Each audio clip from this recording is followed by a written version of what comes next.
नमस्कार श्रोता बंधु, श्रुति साहित्य को आपण मन को स्वागत। आज शुणिबा विशिष्ट लेखिका प्रतिभा रायंकर एक सुंदर गल्प भद्रलोक।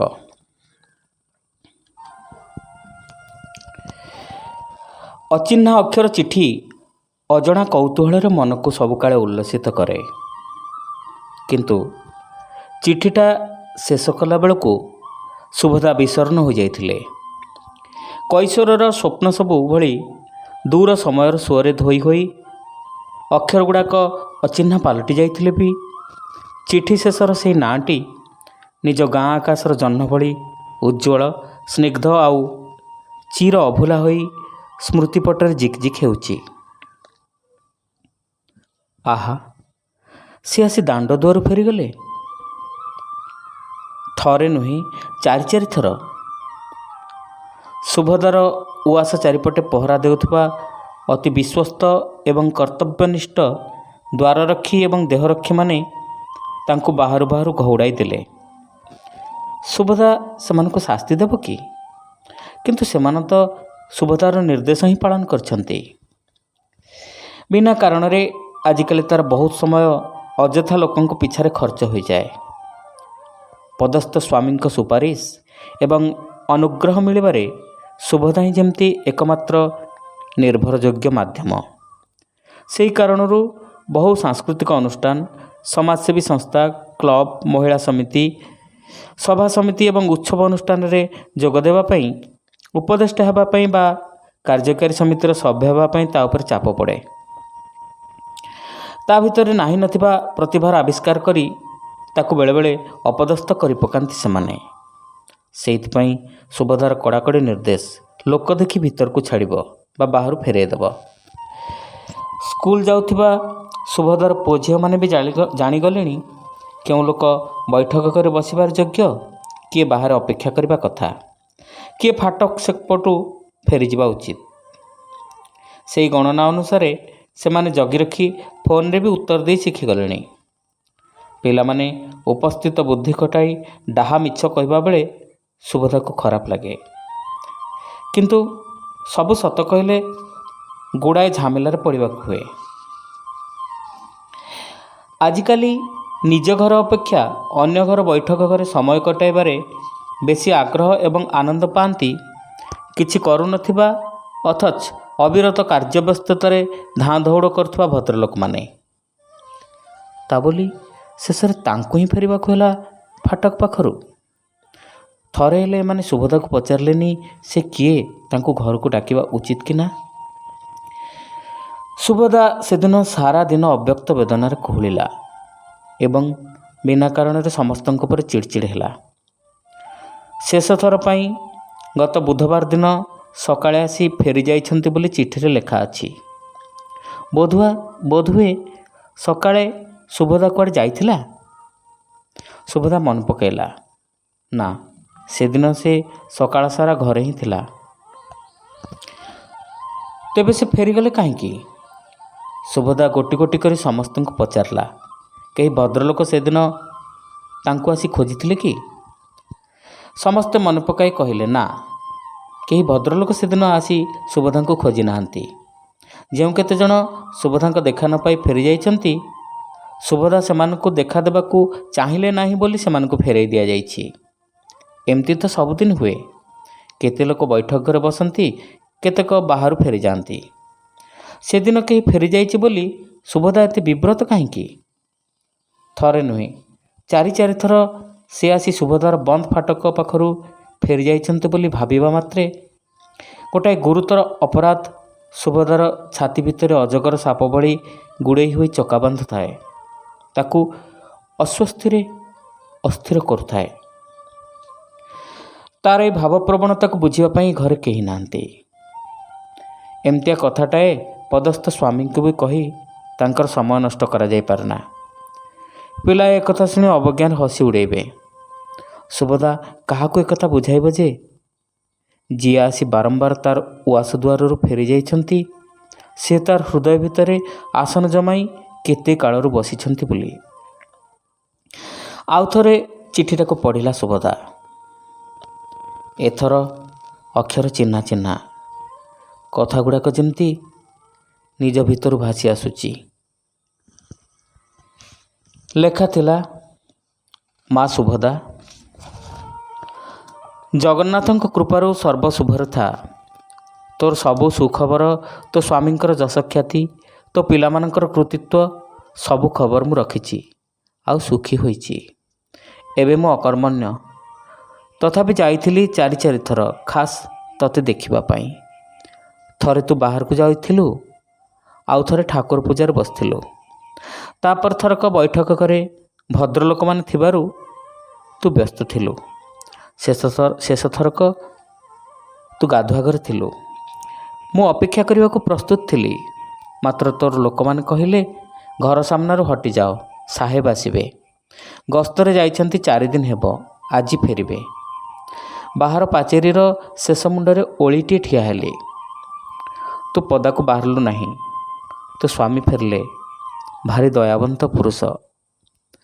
ମନଟା ଆକାଶ ଭଳି ଉଚ୍ଚ, ପୃଥିବୀ ଭଳି ଖୋଲା ଆଉ ଉଦାର। ମୋ ଉପରେ ଆଖି ପଡ଼ିଯିବା ମାତ୍ରେ ଟିକେ ଅଟକିଗଲେ। ପକେଟରୁ ଟଙ୍କା 2ଟି କାଢ଼ି ବଢ଼ାଇ ଦେଲେ। କହିଲେ, ନିଅ ବୁଢ଼ା, କେତେ ଖରାଟାରେ ଠିଆ ହେଇଛ, ଯାଅ ଏଥର। ମୋତେ ଭିକାରୀ ଭାବିଲେ ବୋଲି ମୋର ମନ ଦୁଃଖ ହେଲାନି। ମୋର ରୂପ ଆଉ ଭେକ ତ ସେମିତି ହେଇଛି। ବରଂ ଖୁସି ହେଲି ତାଙ୍କର ବଦାନ୍ୟତା ଦେଖି। ଟଙ୍କା 2ଟି ନେଲି, ନହେଲେ ସକାଳୁ ସକାଳୁ ସେ ମନ ଖରାପ କରିଥାନ୍ତେ। ସେ ଗଲାପରେ ତାଙ୍କର କଲ୍ୟାଣ କାମନା କରି ଟଙ୍କା 2ଟି ଦେଇଦେଲି ରାସ୍ତାରେ ଯାଉଥିବା ଭିକାରିଣୀ ବୁଢ଼ୀକୁ। ରାସ୍ତାରେ ଭିକାରୀଙ୍କର କେଉଁ ଅଭାବ ଅଛି ଯେ? ତୋ ପାଖକୁ ଆସିଥିଲି ଗୋଟିଏ ଜରୁରୀ କାମରେ। କେଉଁଦିନ ମରିଯିବି କିଏ କହିବ? ଗୋଟାଏ ଗୋଡ଼ ଜାଣ ମଶାଣିରେ ଦେଇ ଆସିଛି। ପୁଅ ବୋଲି ଗୋଟିଏ ଯେ IFL ହୋଇ ପାଠରେ ଡୋରି ବାନ୍ଧିଲା। ଏବେ ବେକାର, ମୋର କିଛି ଉପାୟ ନାହିଁ। ତୁ ସାହାଯ୍ୟ କରିବୁ ଏଇ ଆଶାରେ ଆସିଲେଣି 4 ଥର। ଈଶ୍ୱରଙ୍କର ବରାଦ ନାହିଁ, କେମିତି ତୋ ସଙ୍ଗେ ଦେଖାହେବ? ଥରେ ଗାଁରୁ ଭୁବନେଶ୍ୱର ଯିବାରେ 15 ଟଙ୍କା ଖର୍ଚ୍ଚ। ମୋର ଶକ୍ତି ପାଉନାହିଁ, ସାମର୍ଥ୍ୟ କୁଳାଉ ନାହିଁ। ତୁ ଉତ୍ତର ଦେଲେ ଯାହା କିଛି କରିବି। ଅକର୍ମଣ୍ୟ ହେବାରୁ ତୋର ସାହାଯ୍ୟ ଲୋଡ଼ିଲି, କିଛି ଖରାପ ଭାବିବୁ ନାହିଁ। ଇତି ମାଷ୍ଟ୍ରେ। ସମୟର ଚକ ତଳେ ଘସରା ହୋଇଯାଇଥିବା ଅସ୍ପଷ୍ଟ ମୂର୍ତ୍ତିଟିଏ ଆଖି ଆଗରେ ସ୍ପଷ୍ଟ ହୋଇ ଦିଶୁଛି। ଚତୁର୍ଦ୍ଧା ମୂର୍ତ୍ତି ଭଳି ନିଦାପିଟା ଶ୍ୟାମଳ ବିଶାଳ ମୂର୍ତ୍ତିଟିଏ। ଗୋଲ ମୁଣ୍ଡ, ଚକାହି ମୁହଁ, ବଡ଼ ବଡ଼ ଗଭୀର ଆଖି, ପୃଥୁଳ ଉଦର, ଖମ୍ବ ଭଳି ମଜବୁତ ଗୋଡ଼ ହାତ, କବାଟ ଭଳି ଚଉଡ଼ା ଜବର ପିଠି। ଖଇର ବୋଳରେ ନାଲି ପଡ଼ିଥିବା ପାନଖିଆ ଓଠ, ସବୁତକ ଏକାଠି ମିଶାଇ ଦେଲେ ସେ ହେବେ ନାରଣ ମାଷ୍ଟ୍ରେ। ଆଖି ବୁଜି ସେଇ ରୂପକୁ ମନେ ପକାଇଲେ ଦିଶିବ ଜଗନ୍ନାଥଙ୍କର ରୂପ। ମନରେ ଭୟ ନୁହେଁ, ଭକ୍ତି ଭରିଯିବ, ଶ୍ରଦ୍ଧା ଉଛୁଳି ଉଠିବ। ପଦ୍ମାସନ ପକାଇଲା ଭଳି ଚଉତା ଚକା ପାରି ସେ ବସନ୍ତି। ପାଖିକିଆ କରି ବାଁ ଜଙ୍ଘ ଉପରେ ସୁଭଦ୍ରାକୁ ବସାଇ ପାଠ ଆରମ୍ଭ କରିଥିଲେ। ବ୍ରହ୍ମା ବିଷ୍ଣୁ ମହେଶ୍ୱର ଲେଖି ଅକ୍ଷର ଶିଖାଇଥିଲେ। କାହାଣୀ କହୁ କହୁ ଗେଲ କରୁ କରୁ କୁତୁ କୁତୁ ହସାଉ ହସାଉ ନାରଣ ମାଷ୍ଟ୍ରେ ଚଗଲା ପିଲାକୁ ପାଠ ପଢ଼ାନ୍ତି। ମଲା କାଉଚିଆ ସାପ ଭଳି ସରୁ ବେତଟିଏ ନିର୍ଜୀବ ହୋଇ ପଡ଼ିଥାଏ ଦୂରରେ, କେବେ ଦରକାରରେ ଆସେ ନାହିଁ। ପିଲାଏ ନାରଣ ମାଷ୍ଟ୍ରଙ୍କୁ ଭୟ କରନ୍ତି ନାହିଁ, ଭଲ ପାଆନ୍ତି। ଅବଜ୍ଞା କରନ୍ତି ନାହିଁ, ସମ୍ମାନ କରନ୍ତି। ସ୍କୁଲ ରେଜିଷ୍ଟରରେ ନାଁ ଲେଖା ହେଲା ବେଳେ ଶୁଭଲକ୍ଷ୍ମୀ ପରିବର୍ତ୍ତେ ସୁଭଦ୍ରା ଲେଖିଥିଲେ ନାରଣ ମାଷ୍ଟ୍ରେ। କହିଥିଲେ, ଆମର 3 ଠାକୁର ଜଗନ୍ନାଥ, ବଳଭଦ୍ର ଓ ସୁଭଦ୍ରା। 3 ଅକ୍ଷର ଶୁଭ। ସୁଭଦ୍ରା ଖାଲି ଲକ୍ଷ୍ମୀ ହେବ ନାହିଁ, ସରସ୍ୱତୀ ବି ହେବ। ସମସ୍ତଙ୍କ ପାଇଁ ଶୁଭଦାୟିନୀ ହେବ। ବାପା ଖୁସି ହେଇଥିଲେ। ସେଇଦିନୁ ସେ ହେଲା ଶୁଭଲକ୍ଷ୍ମୀ ପରିବର୍ତ୍ତେ ସୁଭଦ୍ରା।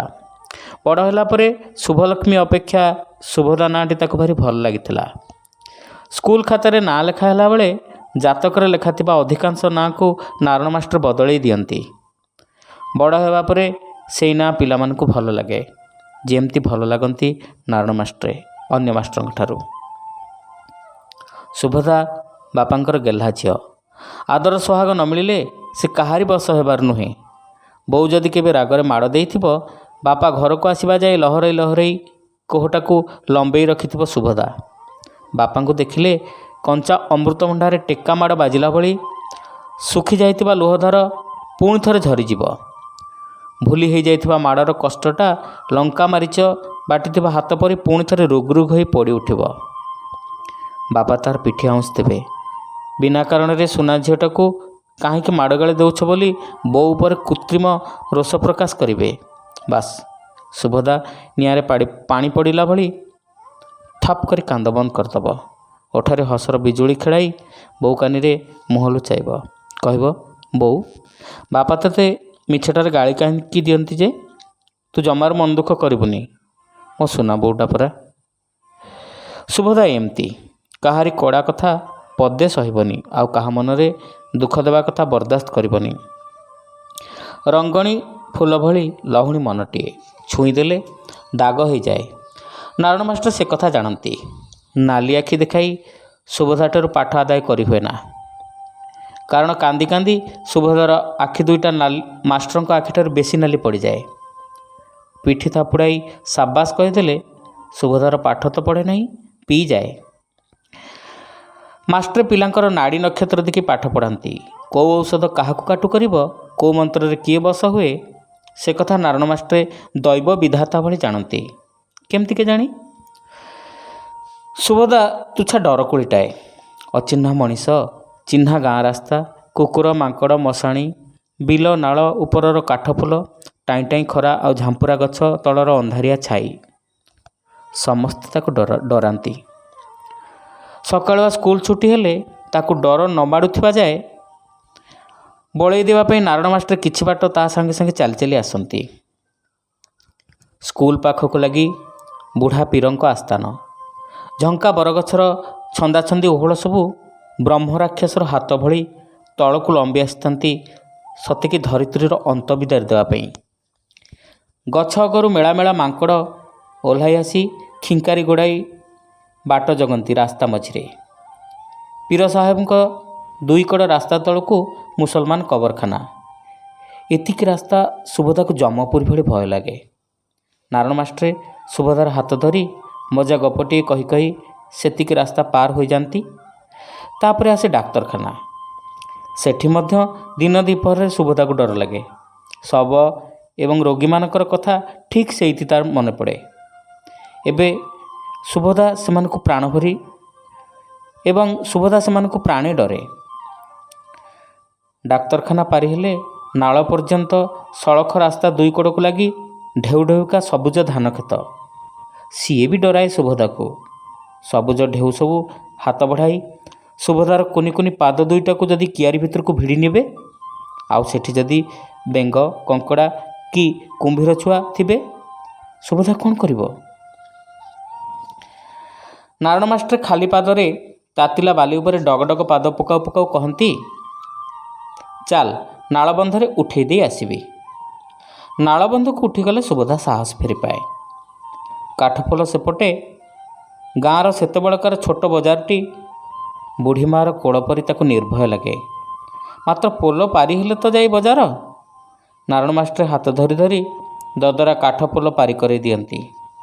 ପୋଲ ପାରି ହେଲେ ସୁଭଦ୍ରା କହେ, ମାଷ୍ଟ୍ରେ, ମୁଁ ଏଥର ଚାଲିଯିବି, ଘର ଦିଶିଲାଣି, ଆଉ ଡର ନାହିଁ। ନାରାୟଣ ମାଷ୍ଟର ସେମିତି ଚାଲୁ ଚାଲୁ ମୁଣ୍ଡ ନାଡ଼ି କହନ୍ତି, ବଜାରଟା ପାରି କରିଦିଏ। ଗାଡ଼ି ମଟର ଦିନକୁ 3 ଥର ଯା ଆସ କରୁଛି ତ, କାଳେ ଗୋଟାଏ ଆସିଯିବ। ସୁଭଦ୍ରା ଜାଣେ, ନାରାୟଣ ମାଷ୍ଟର ବି ଜାଣନ୍ତି, ଦିନକୁ 3 ଥର ମାତ୍ର ଯା ଆସ କରୁଥିବା ଗାଡ଼ି ମଟର ସେ ସମୟରେ ହଠାତ୍ କିନି ଆସନ୍ତି ନାହିଁ। ତାଙ୍କର ଗୋଟେ ନିର୍ଦ୍ଦିଷ୍ଟ ବେଳ ଅଛି। ତଥାପି ନାରାୟଣ ମାଷ୍ଟରେ ବଜାର ପାରି ହେବା ପର୍ଯ୍ୟନ୍ତ ତା ସାଙ୍ଗରେ ଆସନ୍ତି। ସୁଭଦ୍ରାଙ୍କ ଘର ଚାରିପଟେ ବୁଲିଥିବା ବିରାଟ ହତାଟା ବଜାର ଶେଷକୁ ଲାଗିଛି। ସେଇଠି ଫାଟକ ପାଖରେ ଠିଆ ହୁଅନ୍ତି ନାରାୟଣ ମାଷ୍ଟରେ। କହନ୍ତି, ଯା, ଏଥର ଚାଲିଯା। ଫାଟକ ପାଖରୁ ଘର ପର୍ଯ୍ୟନ୍ତ ସଳଖ ରାସ୍ତାରେ ସୁଭଦ୍ରା ଏଥର ଗୋଟିଏ ଗୋଟିଏ କରି ଚାଲେ। ତାର ଇଚ୍ଛା ହୁଏ ସେ ମାଷ୍ଟରଙ୍କୁ ଘର ପର୍ଯ୍ୟନ୍ତ ଡାକନ୍ତା, ଆଉ ତା ବୋଉ ମାଷ୍ଟରଙ୍କୁ କହେ ଦହି ସରବତ ଦିଅନ୍ତେ, ନହେଲେ ବାଧ୍ୟ କରି ଖାଇବାକୁ ଦେଇ ଛାଡ଼ନ୍ତା। କିନ୍ତୁ ସେ ଜାଣେ ନାରାୟଣ ମାଷ୍ଟର ଗାଧୋଇବେ, ଠାକୁର ପୂଜା କରିବେ, ତାପରେ ଯାଇ କିଛି ଖାଇବେ। ସକାଳୁ ଅଗାଧୁଆରୁ ଚା ପାନ ଛଡ଼ା ସେ କିଛି ବି ଖାଆନ୍ତି ନାହିଁ। ସୁଭଦ୍ରା ଘରେ ପଶିବା ଯାଏଁ ନାରଣ ମାଷ୍ଟର ଖରାଟାରେ ସେମିତି ଠିଆ ହେଇଥାନ୍ତି। ସୁଭଦ୍ରା ଖାଇ ବସିଲା ବେଳେ ଭାବେ ନାରଣ ମାଷ୍ଟର ଅଗାଧୁଆ ଅଖିଆ ତା ପାଇଁ ପ୍ରତିଦିନ ଖରାରେ ଏତେ ବାଟ ଚାଲନ୍ତି କେଉଁ ଆଶାରେ। ନାରଣ ମାଷ୍ଟର ଦିନେ କେବେ ମୁହଁ ଖୋଲି ନିଜର ଅଭାବ ଅସୁବିଧା କେଉଁ ପିଲାଙ୍କ ଅଭିଭାବକ ଆଗରେ କହନ୍ତି ନାହିଁ। ପାଠରେ ପଛୁଆ ପିଲାମାନଙ୍କୁ ଛୁଟି ପରେ ଘଣ୍ଟାଏ ଅଧିକା ପାଠ ପଢ଼ାନ୍ତି ବୋଲି ବାପା ମାଆଙ୍କଠାରୁ ସେଥିପାଇଁ ଟ୍ୟୁସନ୍ ବାବଦ ଦରମା ନିଅନ୍ତି ନାହିଁ। ମନ ଇଚ୍ଛାରେ ସେ ବିଦ୍ୟାଦାନ କରନ୍ତି, ସ୍ନେହଦାନ କରନ୍ତି। ତାର ମୂଲ୍ୟ କ'ଣ ଏତେ କମ୍ ଯେ ସେ ହାତ ପତେଇବେ? ନାରଣ ମାଷ୍ଟର ସବୁବେଳେ କହନ୍ତି, ତୋ ବାପା ମା' ତୋତେ ଲକ୍ଷ୍ମୀ ଠାକୁରାଣୀ ଭାବେ ସ୍ଥାପନା କରିବା ପାଇଁ ଚାହାନ୍ତି। ମୁଁ କିନ୍ତୁ ତୋତେ ସରସ୍ୱତୀ ଭାବରେ ଦେଖିବାକୁ ଚାହେଁ। ପାଠରେ ମନ ଦେଲେ ତୁ ସରସ୍ୱତୀ ହେଇ ବାହାରିବୁ, ଆମ ଅଞ୍ଚଳର ନାଁ ରଖିବୁ। ଅଧ୍ୟାପିକା ସୁଭଦ୍ରା ଆଜି ଯାହା ହେଇପାରିଛି, ଯେଉଁଠି ପହଞ୍ଚି ପାରିଛି, ସେଥିରେ ନାରଣ ମାଷ୍ଟରଙ୍କର ଏକ ଗୁରୁତ୍ୱପୂର୍ଣ୍ଣ ଭୂମିକା ଯେ ରହିଛି ସେ କଥା ସେ ମର୍ମେ ମର୍ମେ ଉପଲବ୍ଧି କରେ। ନାରଣ ମାଷ୍ଟରଙ୍କ କୋଳରେ ବସି ପାଠ ପଢ଼ୁଥିବା ଅତୀତକୁ ସ୍ମରଣ କଲେ ନାରଣ ମାଷ୍ଟରଙ୍କ ମୁହଁଟା ଜଗନ୍ନାଥଙ୍କ ମୁହଁ ଭଳି ତା ମନରେ ଭାସି ଉଠେ। ସୁଭଦ୍ରା ଭକ୍ତିପୂତ ପ୍ରଣାମ ଜଣାଏ। ସେ ଭାବେ ଜଗନ୍ନାଥଙ୍କୁ ପ୍ରଣାମ କଲେ ନାରଣ ମାଷ୍ଟର ହିଁ ପାଆନ୍ତି। ଗୁରୁ ବ୍ରହ୍ମା ଗୁରୁ ବିଷ୍ଣୁ ଗୁରୁଦେବ ମହେଶ୍ୱର କଥାଟି ନାରଣ ମାଷ୍ଟରଙ୍କ ପାଇଁ ଯେମିତି ଲେଖା ହେଇଛି।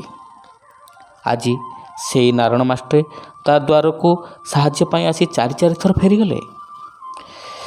ବିଭିନ୍ନ କ୍ଷେତ୍ରରେ ସାହାଯ୍ୟ ପାଇଁ ସୁଭଦ୍ରା ପାଖରେ ବନ୍ଧୁବାନ୍ଧବ ଚିହ୍ନା ଜଣା ଆସି ପହଞ୍ଚିବା ବେଳେ ସୁଭଦ୍ରା ସେମାନଙ୍କୁ ସାହାଯ୍ୟ କରେ। ପରସ୍ପର ସାହାଯ୍ୟ ଓ ସହଯୋଗରେ ସଂସାର ଚଳେ।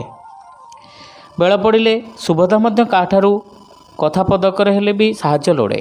କିନ୍ତୁ ନାରଣ ମାଷ୍ଟର ସାହାଯ୍ୟ ପାଇଁ ଏ ବୟସରେ ଗାଁରୁ 4 ଥର ଆସି ସୁଭଦ୍ରା ପାଖରେ ହାତ ପାତିବା ଯେତିକି ବିସ୍ମୟକର ସେତିକି ବ୍ୟଥାଦାୟକ। ବୋଧହୁଏ ଅଭାବରୁ ସ୍ୱଭାବ ନଷ୍ଟ କଥାଟା ସତ୍ୟ।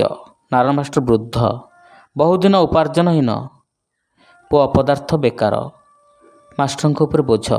ବୋଧହୁଏ ପୁଅକୁ ଚାକିରି କରାଇ ଦେବା କିମ୍ବା କିଛି ଟଙ୍କା ଧାର ଦେଇ ପୁଅକୁ କିଛି ବ୍ୟବସାୟରେ ଲଗାଇ ଦେବା ତାଙ୍କ ଉଦ୍ଦେଶ୍ୟ।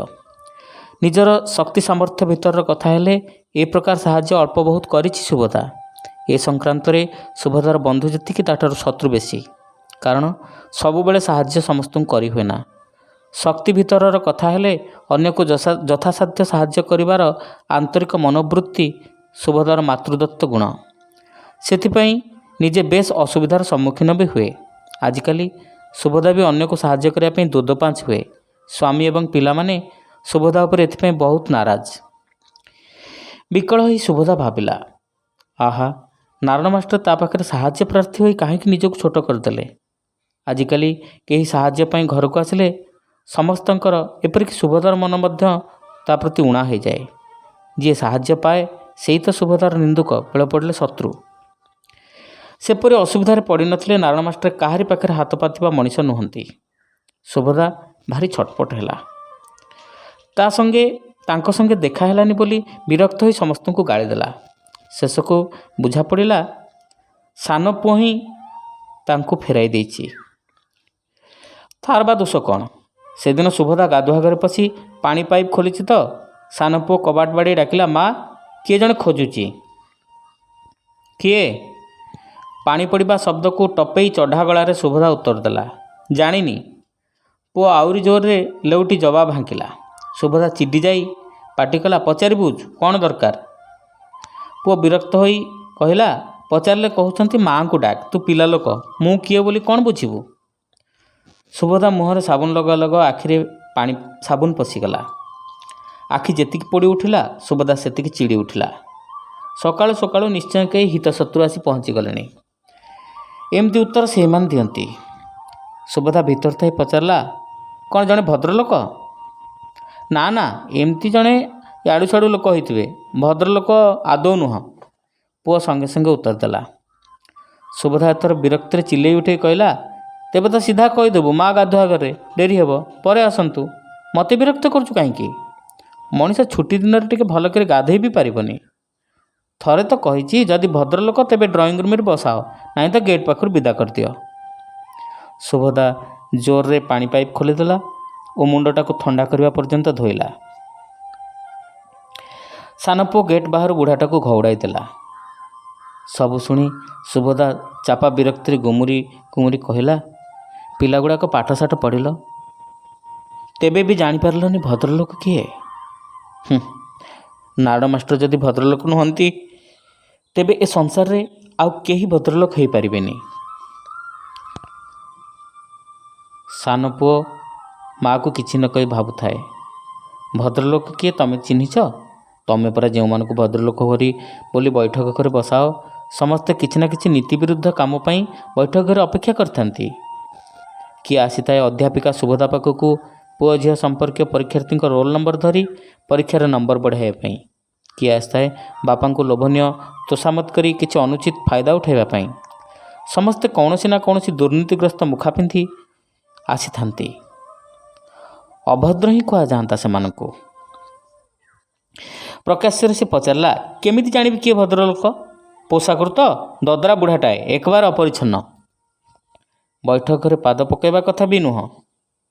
ବିକଳ ହୋଇ ସୁଭଦ୍ରା ଭାବୁଥାଏ, ସତରେ ଭଦ୍ରଲୋକ କିଏ? କ'ଣ ତାର ସଂଜ୍ଞା? ପୁଅକୁ ସେ କେମିତି ବୁଝେଇବ? କେମିତି ବୁଝେଇବ ଯେ ତାଙ୍କର ପାଦ ଧୂଳି ତା ବୈଠକ ଘରେ ପଡ଼ିଥିଲେ ସବୁ ପାପର ପ୍ରକ୍ଷାଳନ ହୋଇଥାନ୍ତା ବୋଲି। ନାରଦ ମାଷ୍ଟରଙ୍କ ପ୍ରତି ସମସ୍ତ ଭକ୍ତି ଓ ଶ୍ରଦ୍ଧା ସତ୍ତ୍ୱେ ତଥାପି ଘୁଣ ପୋକଟିଏ ସନ୍ତର୍ପଣରେ ନାରଦ ମାଷ୍ଟରଙ୍କ ପାଇଁ ମନର ନିର୍ମଳ ଭାବନାକୁ ଖୁଟ୍ ଖୁଟ୍ କରି କାଟୁଥାଏ। ନାରଦ ମାଷ୍ଟର ବି ସମସ୍ତଙ୍କ ପରି ସାହାଯ୍ୟ ମାଗିଲେ। ସାହାଯ୍ୟର ପରିମାଣ ଯଦି ତା ଶକ୍ତିର ବାହାର ହୁଏ ତେବେ ସେ ଶତ୍ରୁ ହୋଇଯିବ। ଆଉ ସେ ସୁଭଦ୍ରାର ଅକଲ୍ୟାଣ କରିବେ। କ'ଣ ଉତ୍ତର ଦେବ ଭାବୁ ଭାବୁ ନାରଦ ମାଷ୍ଟରଙ୍କ ଚିଠିର ଉତ୍ତର ଦେଇପାରିଲାନି ସୁଭଦ୍ରା। ସାହାଯ୍ୟ କରିବାକୁ ପ୍ରତିଶ୍ରୁତି ଦେଇ ଯଦି ସେଥିପାଇଁ ଅକ୍ଷମ ହୁଏ, ନାରଦ ମାଷ୍ଟରେ ରାମା ଦାମା ଯେ କେହି ନୁହନ୍ତି ଯେ ତାଙ୍କ ପାଖରେ ସେ ମିଥ୍ୟା ପ୍ରତିଶ୍ରୁତି ଦେଇଦେବ ଏବଂ ସେଥିପାଇଁ କିଛି ଗ୍ଳାନି ବି ଆସିବନି ମନରେ। ଯଦି ତାଙ୍କୁ ପ୍ରତିଶ୍ରୁତି ନ ଦେବ ତେବେ ଚିଠିରେ କ'ଣ ଲେଖିବ? କିଏ ଜାଣେ ନାରଦ ମାଷ୍ଟରେ ତାଠାରୁ କେତେ ବେଶୀ ଆଶା କରନ୍ତି। ଫେରିବାଲା ସଙ୍ଗେ ଦର କଷା ଭଳି 25 ମାଗିଲେ 5 ମିଳେ ନୀତିରେ ଆଜିକାଲି ସାହାଯ୍ୟ ବି ମଗାଯାଏ। ନାରଦ ମାଷ୍ଟର ସେମିତି ଗୋଟାଏ ବେଓଦିଆ ସାହାଯ୍ୟ ପାଇଁ ହାତ ପତେଇ ନାହାନ୍ତି ତ? କିଏ ଜାଣେ, ଆଜିକାଲି ତାଙ୍କର ଅବସ୍ଥା ତ ଅତି ଶୋଚନୀୟ। ସୁଭଦ୍ରା ଶୁଣିଛି, ପଥ୍ୟ ତ ଦୂରର କଥା, ନିୟମିତ ଖାଦ୍ୟ ବି ଜୁଟେ ନାହିଁ ତାଙ୍କୁ। କ'ଣ ଲେଖିବ ଭାବୁ ଭାବୁ ସୁଭଦ୍ରା ଅନେକ ଦିନ ଚୁପ୍ ରହିଗଲା। ହଠାତ୍ ଦିନେ ରେଜିଷ୍ଟ୍ରି ଡାକରେ ଚିଠିଟିଏ ଆସିଲା ନାରଦ ମାଷ୍ଟରଙ୍କ ଠାରୁ। ସ୍ୱାମୀ ଏବଂ ପିଲାଏ ଛିଗୁଲେଇଲେ। ଆସିଗଲା ପରୱାନା। କାଳେ ସାହାଯ୍ୟ ପାଇଁ ଆବେଦନପତ୍ରଟି ହଜିଯିବ ବୋଲି ଏଥର ରେଜିଷ୍ଟ୍ରି ଡାକରେ ଆସିଛି। ଫାଙ୍କି ଦେବାର ଜୁ ନାହିଁ। ଯେତେ ହେଲେ ହାତ ଧରି ଅକ୍ଷର ଆରମ୍ଭ କରିଥିଲେ ତ, ଗୁରୁ ଦକ୍ଷିଣା ପରିମାଣଟା କେତେ ଦେଖ। ସୁଭଦ୍ରାର ମୁହଁ ଦୁଃଖ ଓ ଗ୍ଳାନିରେ ରଙ୍ଗା ପଡ଼ିଗଲା। ଉତ୍କଣ୍ଠାରେ ସେ ଚିଠିଟି ଖୋଲିଲା। ଚିଠି ପଢ଼ି ସ୍ତବ୍ଧ ହୋଇଗଲା। ତାର ଶିକ୍ଷା, ସଭ୍ୟତା, ସାମାଜିକ ସମ୍ମାନ, ଧନ ଦୌଲତ, ଷ୍ଟାଟସ୍ ସବୁକିଛି ଖଣ୍ଡିଏ ମାତ୍ର ଚିଠିରେ ଭୂଲୁଣ୍ଠିତ ହେଲା। ଚିଠିଟି ନାରଦ ମାଷ୍ଟର ନୁହନ୍ତି, ତାଙ୍କ ପୁଅ ନବୀନ ଲେଖିଥିଲା। ପୂଜନୀୟ ଅପା, 15 ଦିନ ତଳେ ବାପାଙ୍କର ଦେହାନ୍ତ ହୋଇଗଲା। ମୃତ୍ୟୁ ପର୍ଯ୍ୟନ୍ତ ତମକୁ ଖୋଜୁଥିଲେ। ତାଙ୍କର ଆଶା ଥିଲା ସେ ତମ ଦୁଆରୁ 4 ଥର ଫେରିଛନ୍ତି ଶୁଣି ନିଶ୍ଚୟ ତାଙ୍କୁ ଦେଖା କରିବାକୁ ତମେ ଥରେ ହେଲେ ଗାଁକୁ ଆସିବ। କିଛି ନହେଲେ ତାଙ୍କୁ ନିଶ୍ଚୟ ସାହାଯ୍ୟ କରିବ ବୋଲି ପ୍ରତିଶ୍ରୁତି ଦେଇ ଅନ୍ତତଃ ଚିଠି ଖଣ୍ଡେ ଦେବ। ସେଇ ଚିଠି ଖଣ୍ଡକ ପାଇଥିଲେ ସେ ଅନ୍ତତଃ ଶାନ୍ତିରେ ମରିଥାନ୍ତେ। ଅପା, ବାପା ଶେଷରେ ଋଣଗ୍ରସ୍ତ ହୋଇ ଚାଲିଗଲେ, ସେତିକି ତାଙ୍କର ଦୁଃଖ। ସାନ ଭଉଣୀ ବାହାଘର ବେଳେ ତମ ବାପା ବାଧ୍ୟ କରି 2000 ଟଙ୍କା ବାପାଙ୍କୁ ଦେଇଥିଲେ। ସେତିକି ନ ଦେଇଥିଲେ ବେଦିରୁ ବର ଉଠି ଯାଇଥାନ୍ତା। ତମ ବାପା ଟଙ୍କାଟା ସାହାଯ୍ୟ କରିଥିଲେ ବୋଲି ମୋ ବାପା ତାକୁ ଋଣ ଭାବରେ ଗ୍ରହଣ କରି ସୁଝିଦେବ ବୋଲି ପଣ କରିଥିଲେ। ମୁଁ ତ ଅଯୋଗ୍ୟ ହେଲି, ଋଣ ସୁଝିବ କିଏ? ଏ ଭିତରେ ତମ ବାପା ବି ଚାଲିଗଲେ, କିନ୍ତୁ ମୋ ବାପା ସେ ଋଣ ଭାରକୁ ଭୁଲିଲେ ନାହିଁ। ତମ ଭାଇଙ୍କୁ କେମିତି ସେ ଟଙ୍କାଟା ଫେରାଇବେ ସେଇ କଥା ଭାବି ଭାବି ତମର ଦ୍ୱାରସ୍ଥ ହୋଇଥିଲେ। ବାପାଙ୍କ ହିସାବରେ ସୁଧ ମୂଳ ମିଶି 10,000ରୁ ବେଶୀ ହେବ। ତେଣୁ ଘର ଢିଅ ଖଣ୍ଡିକ କେବଳ ମୋରି ପାଇଁ ଛାଡ଼ିଦେଇ ବାକି ସବୁତକ ସମ୍ପତ୍ତି ତମରି ନାଁରେ କରିଯାଇଛନ୍ତି। ଉଦ୍ଦେଶ୍ୟ, ତମେ ସେ ଜମିର ମୂଲ୍ୟ ବାବଦକୁ ଟଙ୍କାଟା ତମ ଭାଇଙ୍କୁ ଦେଇଦେବ ଏବଂ ଚାହିଁଲେ ଜମିଟା ବିକ୍ରି କରିଦେଇ ତମ ଟଙ୍କା ତମେ ପାଇଯିବ। ଏତିକି ସାହାଯ୍ୟ ପାଇଁ ସେ ତମ ଘରକୁ ଜରାବ ବ୍ୟାଧିକୁ ଖାତିର ନକରି ଯାଇଥିଲେ। ମୋର ଅଯୋଗ୍ୟତା ଏବଂ ବାପାଙ୍କ ଅସହାୟତାର ସୁଯୋଗରେ ଗାଁ ଲୋକ ଆମର ସୁନା ଥାଳି ଭଳି ଜମିକୁ ଶାଗ ମାଛ ମୂଲ୍ୟରେ ନେବା ପାଇଁ ଫିକର କରୁଥିଲେ। ନହେଲେ ବାପା ଅନେକ ଦିନରୁ ଜମି ବିକି ଋଣ ଶୁଝି ଦେଇଥାନ୍ତେ ଓ ଖୋଲା ମନରେ ମରିପାରିଥାନ୍ତେ। ତମଠାରୁ ଚିଠି ନ ପାଇ ସେ ବୋଝଟାଏ ନେଇ ସଂସାର ଛାଡ଼ିଲେ। ତମେ ଯଦି ଏଥିପାଇଁ ଟିକେ ହଇରାଣ ହୁଅ ତାଙ୍କୁ କ୍ଷମା କରିଦେ ବୋଲି ବଡ଼ କାକୁତି ମିନତି କରି ସେ ପ୍ରାଣ ଛାଡ଼ିଛନ୍ତି। ରହିଲି। ହତଭାଗ୍ୟ ନବୀନ।